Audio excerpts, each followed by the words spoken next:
খাইবার আরবের সবচেয়ে মজবুত ও শক্তিশালী এক ইহুদি দুর্গ।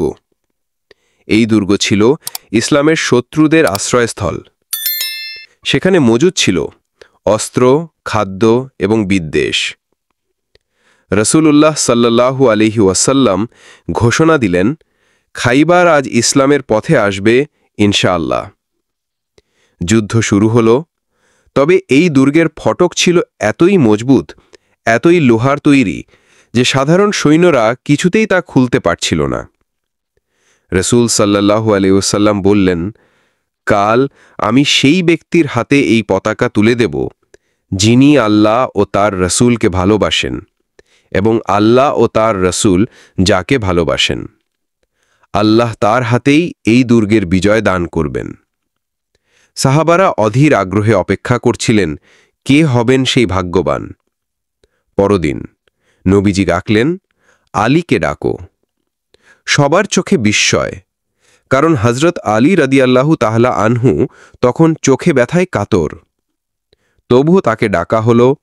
রাসূলুল্লাহ সাল্লাল্লাহু আলাইহি ওয়াসাল্লাম তার চোখে নিজের পবিত্র থুথু মেখে দিলেন, সাথে করলেন দোয়া। আশ্চর্য, হঠাৎ করেই ব্যথা চলে গেল, যেন কিছুই হয়নি।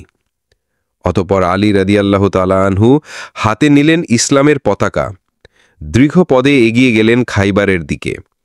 তিনি যখন দুর্গের গেটের সামনে পৌঁছলেন, তখন শুরু হলো এক ভয়ানক যুদ্ধ। এক পর্যায়ে আল্লাহর সাহায্যে তিনি দুর্গের এক বীর যোদ্ধাকে পরাজিত করলেন, কিন্তু ফটক তখনও বন্ধ। তখনই ঘটে গেল ইতিহাসের বিস্ময়। হযরত আলী রাদিয়াল্লাহু তাআলা আনহু লৌহে মোড়া সেই বিশাল দরজাটিকে নিজের হাতে ধরে উত্থাপন করে উপড়ে ফেললেন। সেই দরজা দিয়ে মুসলমানরা প্রবেশ করল এবং খাইবার বিজয় করল। পরবর্তীতে ওই কপাট তুলতে 7 জন বলবান সাহাবী মিলে চেষ্টাও করেছিলেন, কিন্তু তুলতে পারেননি। এই ঘটনা শুধু সাহসের না, বরং ঈমান, তাওয়াক্কুল এবং নবীজির প্রতি ভালোবাসার জীবন্ত নিদর্শন। হযরত আলী রাদিয়াল্লাহু তাআলা আনহু প্রমাণ করেছিলেন, যে ব্যক্তি আল্লাহর জন্য লড়াই করে, আল্লাহ তার জন্য সবকিছু সহজ করে দেন।